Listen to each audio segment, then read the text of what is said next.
Bonjour mes cuistots, bonjour mes cuistards. Aujourd'hui, comme vous pouvez le voir, on n'est pas dans ma cuisine, on est en immersion. On est à Marseille, dans le 7e arrondissement, dans le quartier d'Angoulême. Et on va rencontrer, comment expliquer, un petit génie. Il a eu une idée de génie, il a créé la saucisse au cannabis, plus précisément la saucisse au CBD, appelée la Ouija. Allez, c'est parti, on y va. Ça y est, je l'ai attrapé, il est là, Lucas Morin, tu vas bien? Ça va très bien et toi? Impeccable. C'est beau, hein? Merci. Merci déjà de m'accueillir. Eh ben, c'est un plaisir. Voilà, je tenais vraiment à faire l'immersion avec toi. Merci. Ouais, parce que j'ai kiffé l'idée. Eh ben, c'est gentil. Voilà. Et j'avais 2-3 questions à te poser. Ouais, la première que moi je me suis posée, que Monsieur M qui est derrière la caméra s'est posée, que tous les abonnés se posent, c'est comment tu as eu cette idée à la base en fait? Comment ça t'est venu? Eh ben, c'est parti d'un barbecue entre amis où on dégustait pas mal de chipolata que j'avais fabriqué.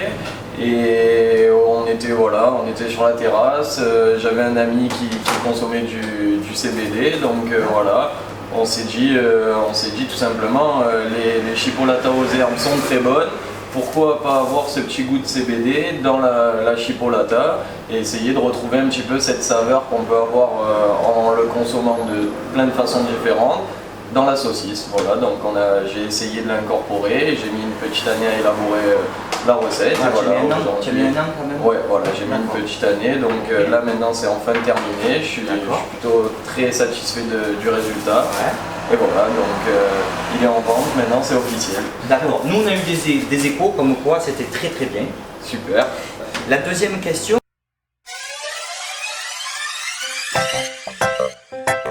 Quand tu l'as faite, tu l'as créée, tu l'as goûtée, tu as dit c'est celle-là, c'est bon. Ouais. Comment c'est venu qu'elle a atterri ici, là-dedans? Est-ce que tu t'es dit un matin je vais la mettre? Est-ce que tu as fait une vidéo?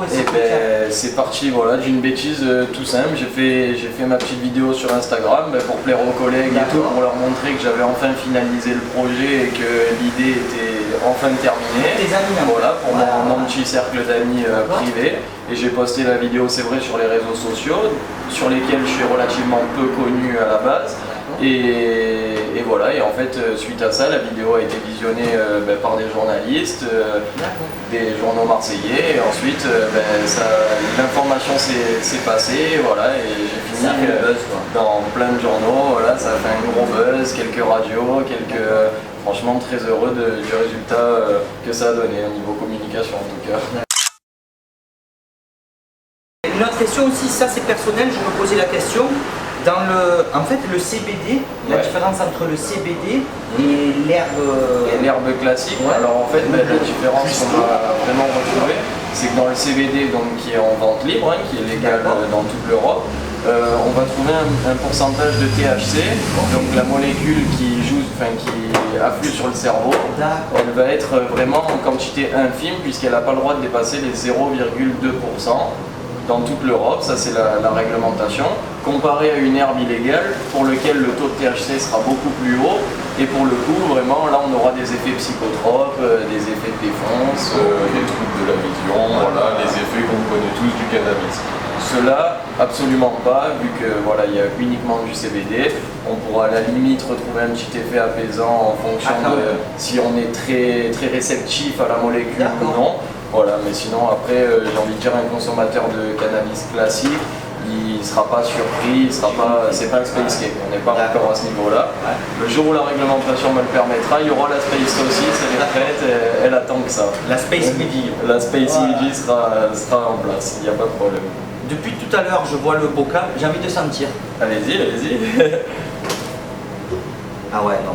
Pas de différence, ça sent. Ah non, c'est esthétiquement la même chose, dans l'odeur la même chose, dans le goût la même chose. Voilà, ce qu'on va vraiment trouver, c'est génétiquement que c'est modifié. C'est hallucinant. Voilà. On va en prendre un, je vais l'avancer. Ah ouais. Franchement, l'odeur, c'est impressionnant. Voilà, le CBD et la Ouija.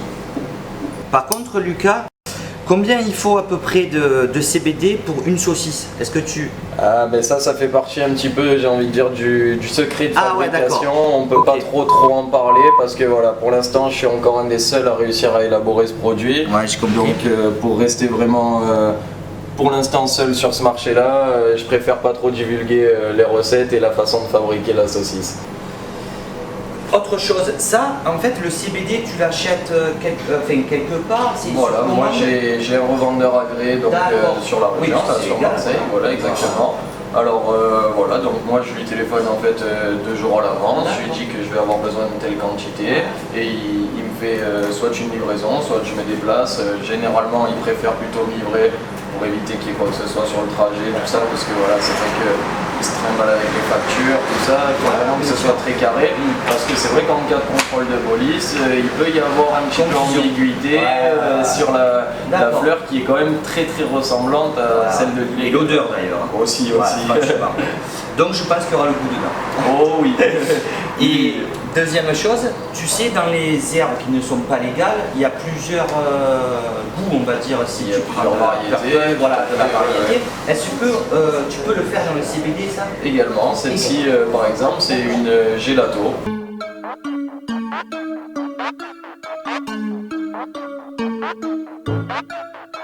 C'est une gelato, donc c'est une variété bien particulière. On va y retrouver plein de variétés très différentes, exactement comme dans les cannabis illégaux. Voilà, donc il y en a plein de variétés, toutes les sortes, de la sativa et de l'indica évidemment, donc qui va jouer aussi sur les effets qu'on peut avoir. Voilà, ah, toi tu pourrais faire une autre weedy avec une autre... Tout à fait, avec une autre variété de cannabis, c'est tout à fait possible. Voilà. En fait, c'est vraiment sur le goût, l'odeur, tout ça que ça va changer, la couleur même de la fleur.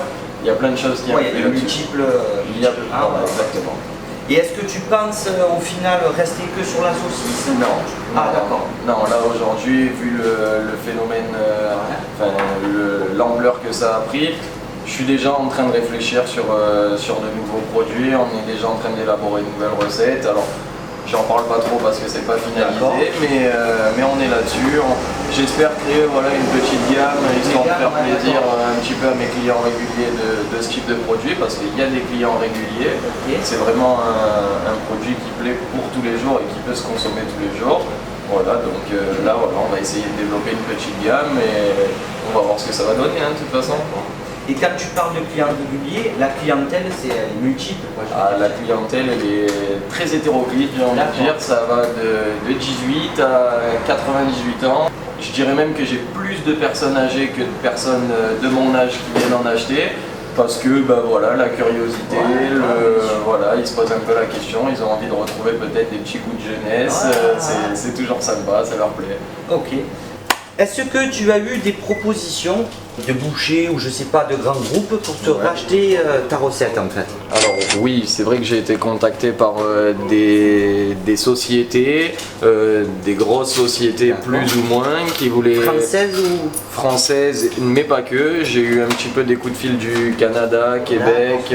Là-bas c'est légalisé. Voilà, là où ça a déjà été légalisé en fait, et qui eux voulaient savoir si peut-être moi éventuellement, sans vouloir forcément acheter leur recette, je pouvais venir pour leur apprendre comment on faisait la fabrication. L'école de la Ouija. Voilà, l'école de la fabrication de la Ouija, exactement.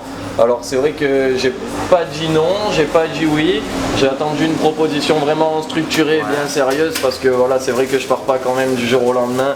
Ici j'ai quand même un commerce, j'ai pignon sur rue, donc je peux pas me permettre d'abandonner ma clientèle pour un mois sans prévenir, sans vraiment rien faire avant. Donc pour l'instant j'attends vraiment des propositions sérieuses. Après je suis pas contre éventuellement la revendre, monter peut-être une plus grosse société avec quelqu'un, peut-être un business angel ou quelque chose comme ça. Voilà, je suis ouvert à toute proposition et voilà, on va voir ce que le marché nous donne. Ok, c'est super. Écoute Lucas, on a eu toutes les questions qu'on voulait. Ouais. Je te remercie de nous avoir accueillis. Moi j'étais très heureux. Voilà. Je vais en prendre 2-3 pour faire la dégustation. Et voilà, ça touche à sa fin.